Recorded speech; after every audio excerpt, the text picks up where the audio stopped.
सात सुरों के संगम से बन जाता है मधुर गीत, सरगम के संगम से बन जाता मधुर संगीत। अंतरात्मा को आवाज दे की जाती है सुरों की साधना।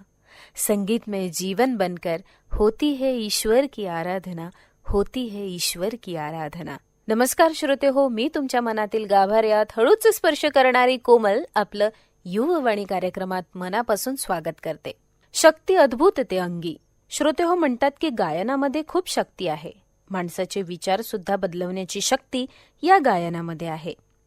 मित्रांनो, या आंतरराष्ट्रीय संगीत दिनाची सुरुवात लॉर्ड एहुडी मेन्युहिन यांनी 1975 मध्ये केली होती। समाजातील सर्व घटकांमध्ये संगीत कलेचा प्रचार, लोकांमधील शांतता आणि मैत्री या युनेस्कोच्या आदर्शाचा उपयोग, त्यांच्या संस्कृतीचा विकास, अनुभवाची देवाणघेवाण आणि त्यांच्या सौंदर्य विषयक मूल्यांचे परस्पर कौतुक, युनेस्कोच्या जगभर शांती प्रस्थापित करण्याच्या उद्दिष्टातून सर्वसामान्यांना संगीताभिमुख करण्याच्या हेतूने संगीत विशारद लॉर्ड मेहुदी मेनुहिन यांनी Australia, Belgium, Britain, Germany, Bharat, चीन, मलेशिया अशा 17 देशात आंतरराष्ट्रीय स्तरावर संगीत दिवसाचा प्रारंभ केला। तर अशा या आंतरराष्ट्रीय संगीत दिनाच्या तुम्हा सगळ्या श्रोतांना खूप खूप शुभेच्छा।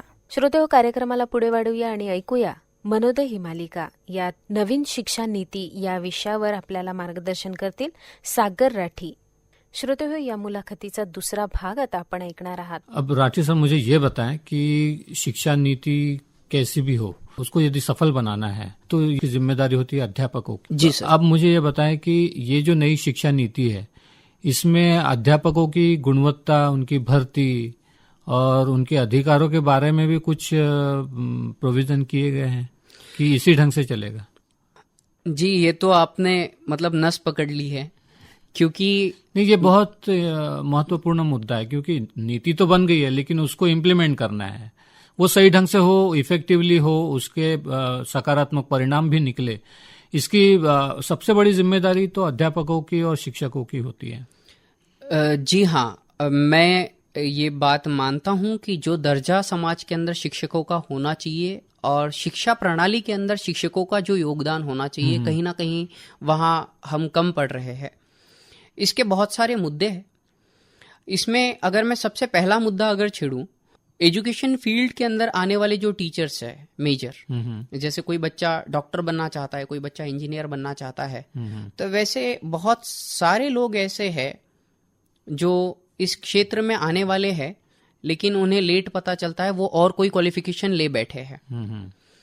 और इस वजह से जो गैप है वो भरने के लिए ये टॉप प्रायोरिटी वाली ऑर्डर जिन लोगों को नहीं मिली है, ऐसे बहुत सारे लोग टीचर्स एजुकेशन ट्रेनिंग इंस्टीट्यूट जो है वहां से आ रहे हैं।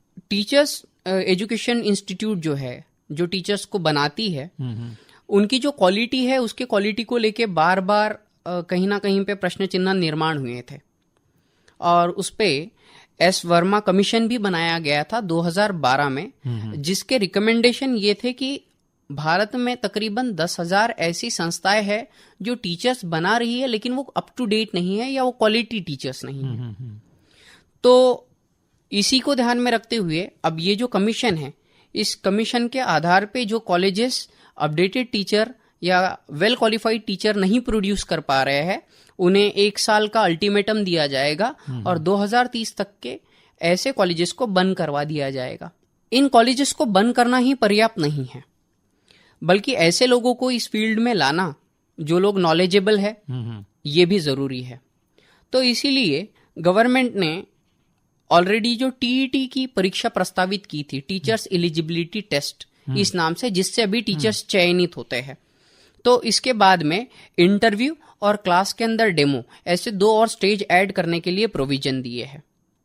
इसके अलावा जो हम आंगनवाड़ी की बात कर रहे हैं, तो आंगनवाड़ी के अंदर कार्यरत अभी जो लोग हैं, ये अगर 10+2 लेवल के होंगे तो उन्हें भी एक टेस्ट दिया जाएगा, ट्रेनिंग दिया जाएगा और उस टेस्ट या ट्रेनिंग के जरिए उन लोगों को अगर 10+2 वाले हैं तो सर्टिफिकेशन, अगर उससे कम पढ़ाई लिखाई किए हुए है तो 1 साल का कोर्स करवाएंगे। ये कोर्स या तो फिजिकल होगा या काम करते करते ऑनलाइन कोर्स होगा, लेकिन ये एक बेहतर शिक्षक बन सके इस स्वरूप में आंगनवाड़ी के शिक्षकों का डेवलपमेंट किया जाएगा। स्कूली शिक्षा के बारे में अगर मैं बात करूं मुख्य रूप से, तो 4 साल का इंटीग्रेटेड बीएड प्रोग्राम प्रपोज किया गया है। मतलब जैसे अगर कोई 3 साल में स्नातक की डिग्री ले रहा है तो 3 साल के बाद में वो अगर उसी विषय को बहुत पसंद करता है तो 1 साल का बीएड कर कर वो जाके वापस से उसी क्षेत्र के अंदर टीचर बन के काम कर सकते हैं। इसके अलावा 4 साल की आप नॉर्मल डिग्री लेने के बावजूद फिर 2 साल का बीएड करके भी जा सकते हो, और मेधावी छात्र अगर है तो उनके लिए 4 साल के बाद में 1 साल का बीएड का प्रोग्राम दिया गया है। जो मेधावी छात्र रहेंगे या जो वो स्पेशल फील्ड से या स्पेशल डिसिप्लिन से बिलोंग करने वाले लोग रहेंगे, मतलब पहले अभी डिग्री कंप्लीट करना जरूरी रहेगा और वो डिग्री आपने जिस फील्ड के अंदर ली है उस फील्ड पे आधारित आपको बीएड कहीं ना कहीं पे देंगे ताकि आप एक स्पेशल टीचर बोल के उस सब्जेक्ट के एक्सपर्ट बोल के सामने आ सको। रिक्रूटमेंट बढ़ाने के ऊपर जोर दिया जाने वाला है।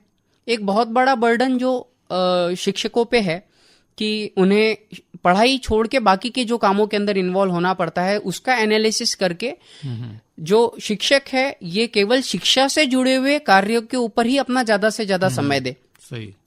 इसके अलावा जैसे बच्चों का हमने होलिस्टिक कार्ड के बारे में बात की है, 360 डिग्री मैपिंग, वैसे टीचर्स भी अपने क्षेत्र के अंदर जो नॉलेज है उसको अपडेट करें, अपने प्रोफेशनलिज्म को अपडेट करें।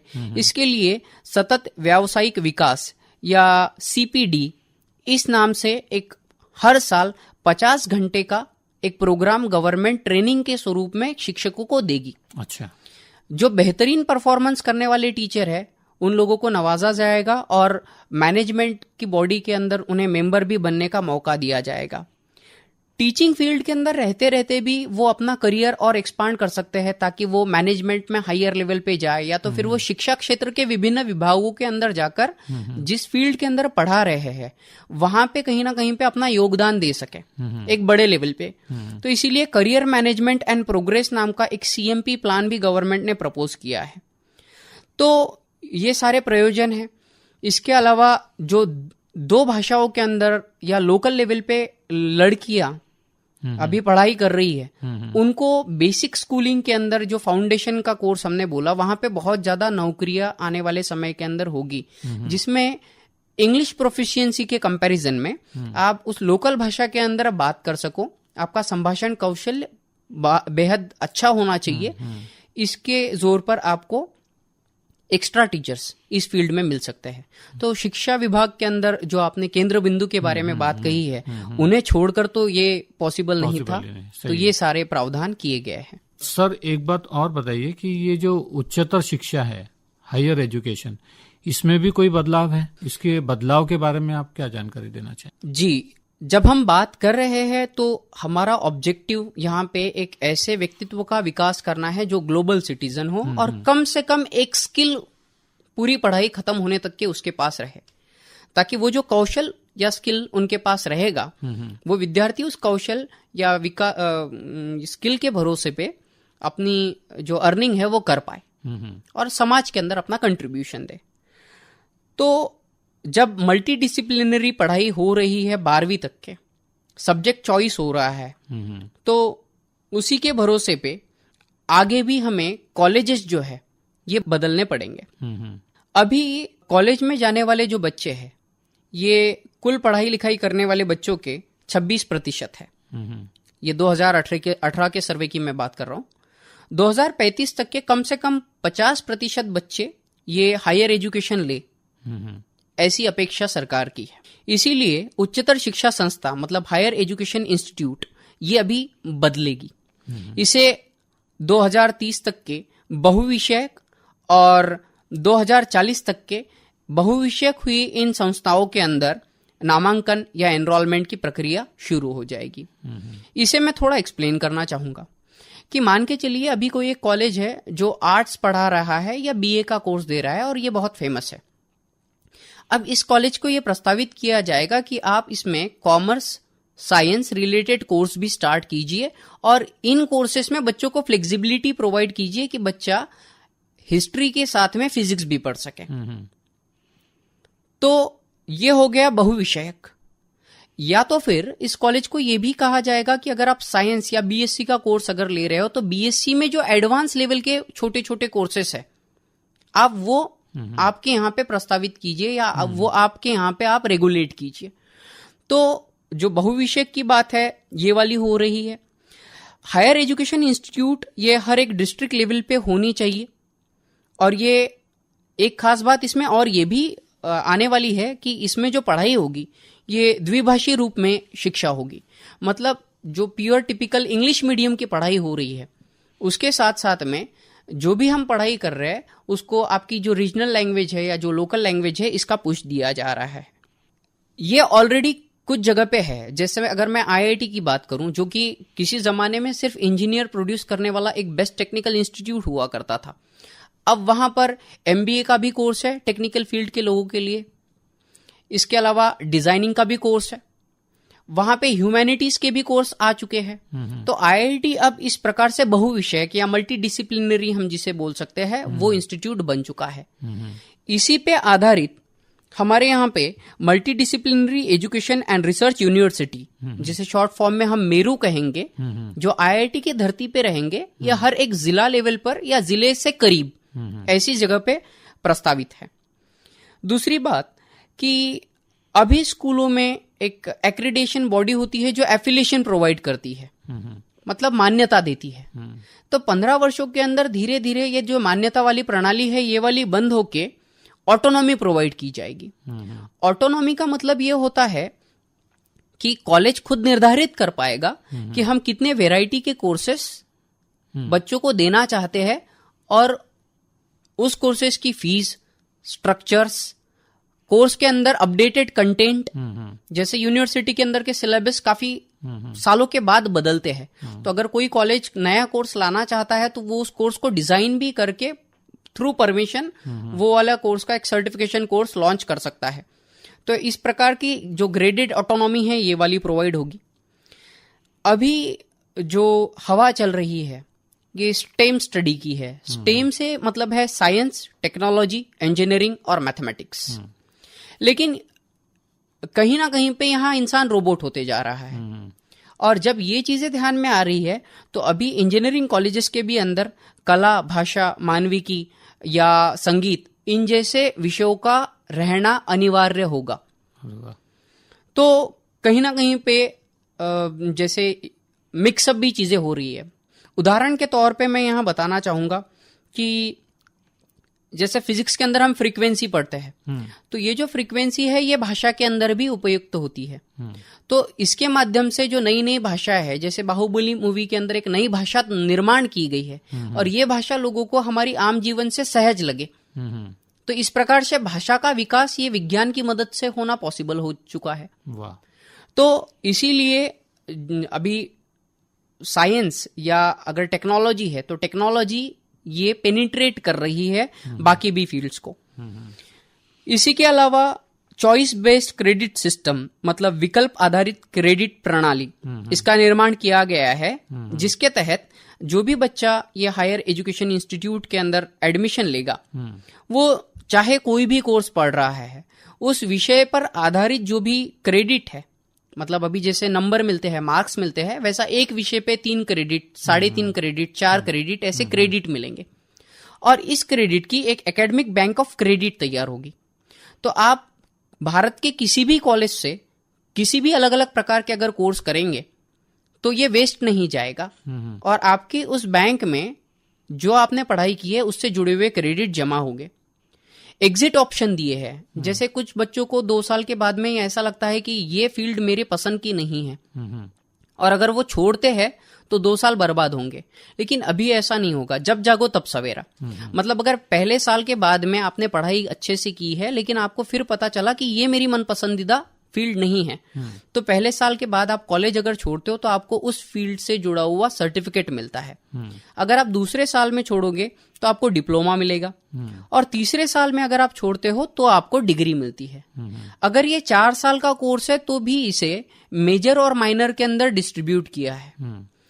तो मेजर और माइनर के अंदर मतलब जैसे आपने मैकेनिकल इंजीनियरिंग के अंदर मेजर किया है और माइनर किया है रोबोटिक्स में, तो अगर आप 3 साल के बाद छोड़ोगे तो आपको मेजर इन मैकेनिकल इंजीनियरिंग मिलेगा, और आप 4 साल के बाद छोड़ोगे तो आपको मेजर और माइनर ये दोनों डिग्रियां मिलेगी। अच्छा। साथ ही साथ फाइनल ईयर के अंदर बच्चे रिसर्च ओरिएंटेड हो, इस चीज को लेके ज्यादा से ज्यादा जोर दिया गया है।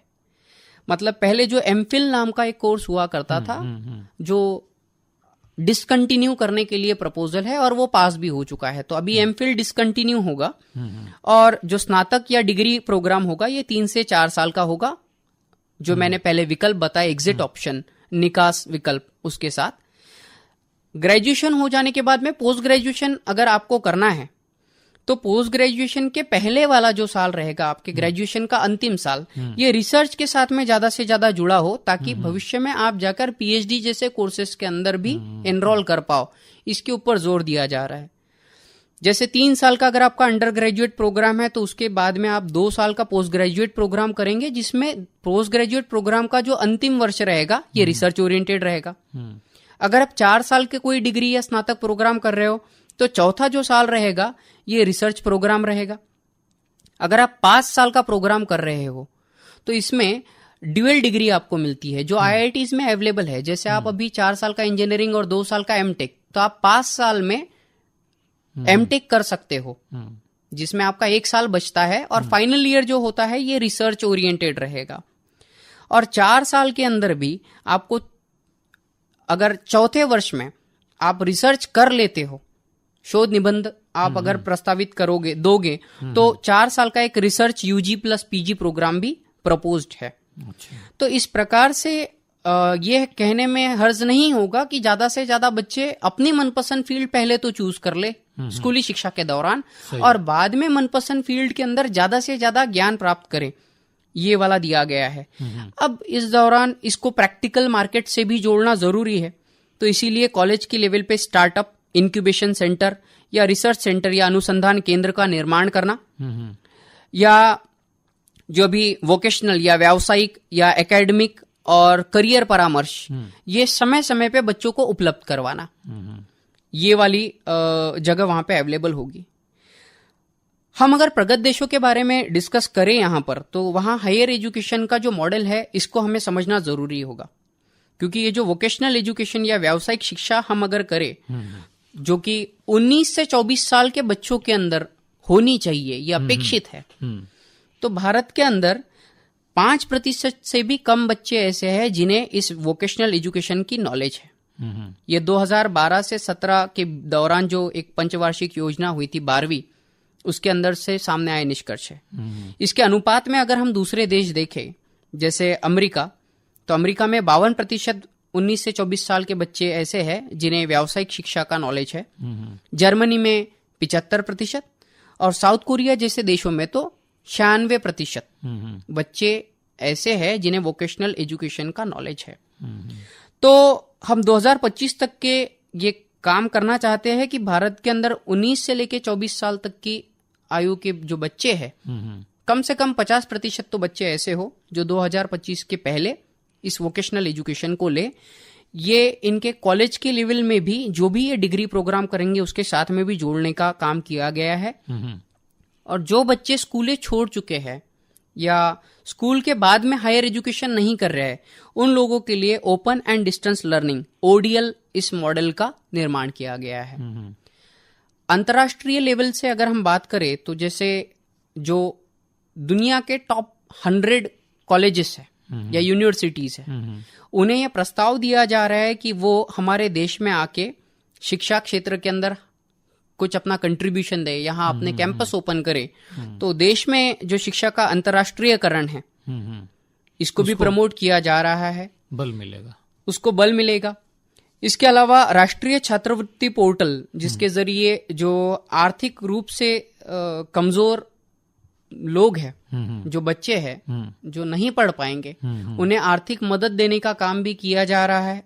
फ्री शिप के जरिए भी इनकी जो एजुकेशन की लेवल है वो इंक्रीज करने का काम किया जा रहा है।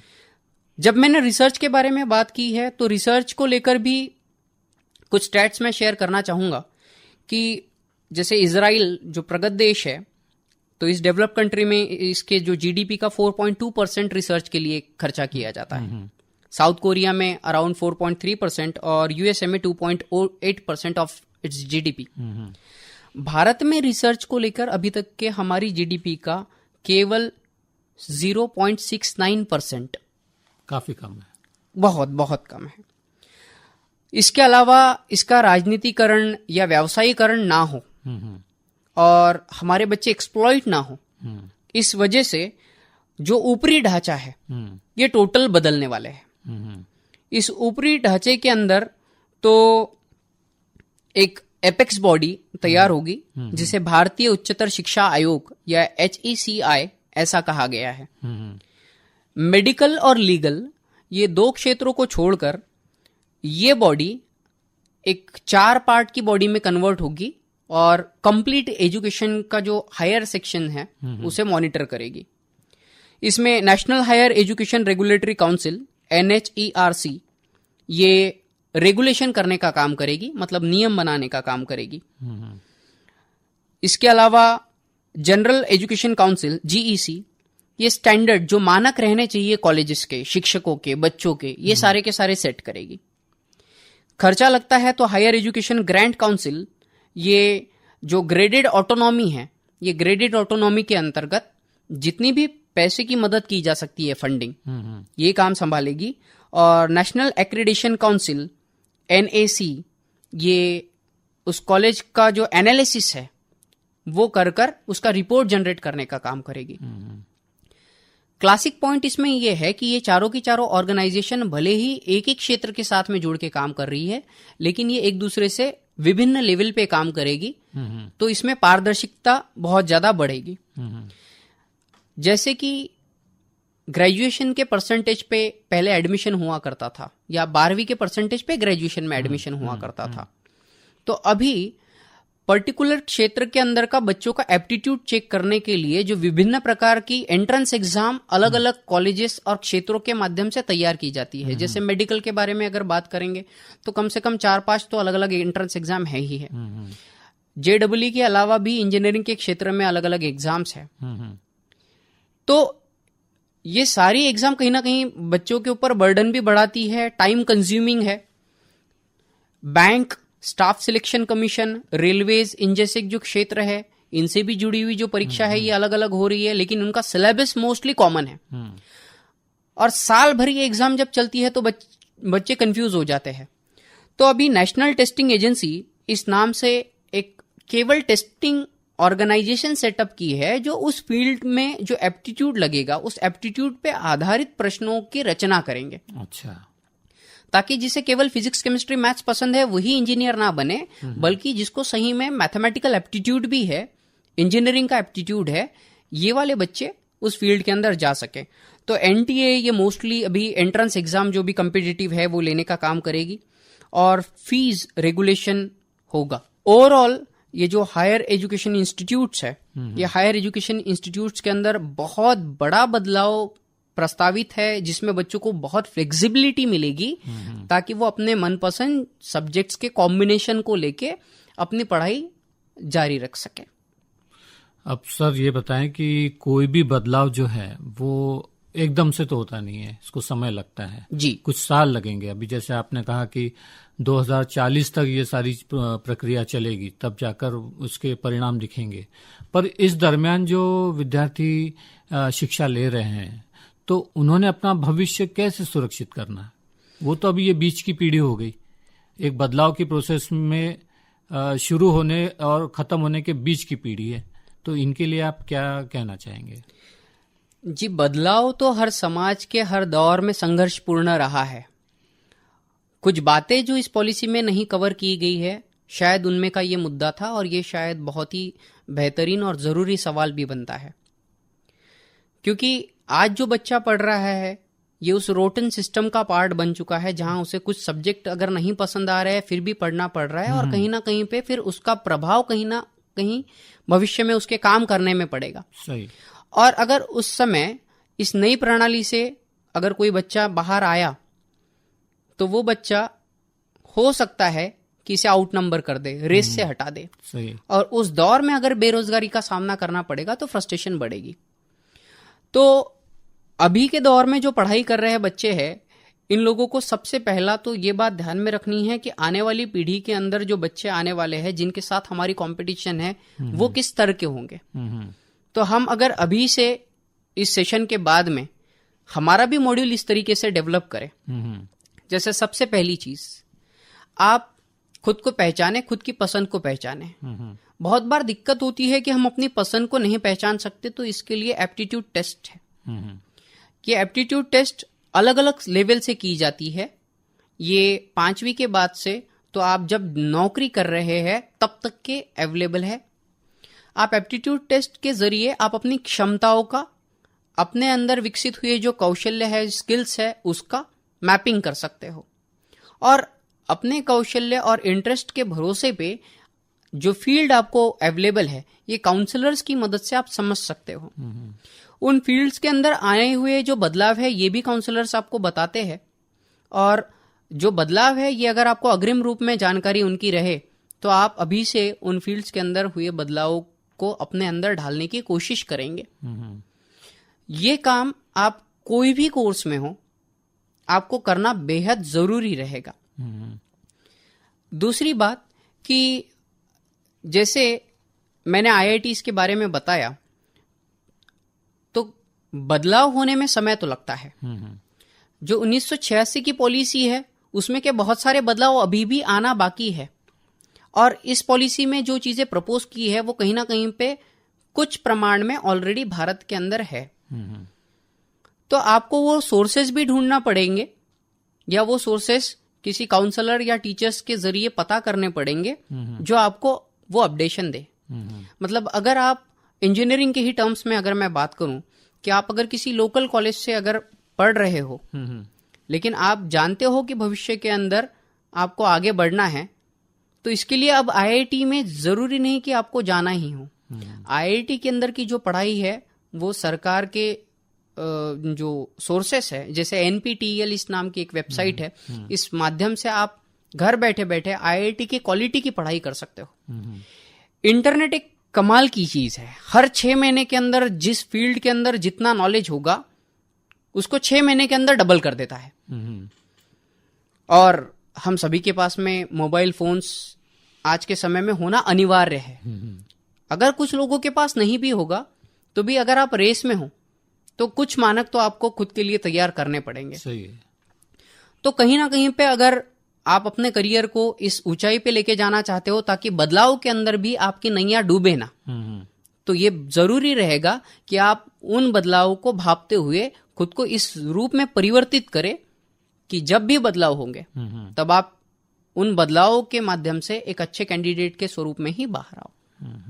राठे सर, बहुत बहुत धन्यवाद। ये जो नई शिक्षा नीति है ये क्या है, इसमें कौन सी मूलभूत परिवर्तन की बात की गई है, इसकी अच्छी जानकारी आपने हमारे युवा श्रोताओं को दी, और मुझे उम्मीद है कि इस आपकी जानकारी से वो डेफिनेटली लाभान्वित होंगे।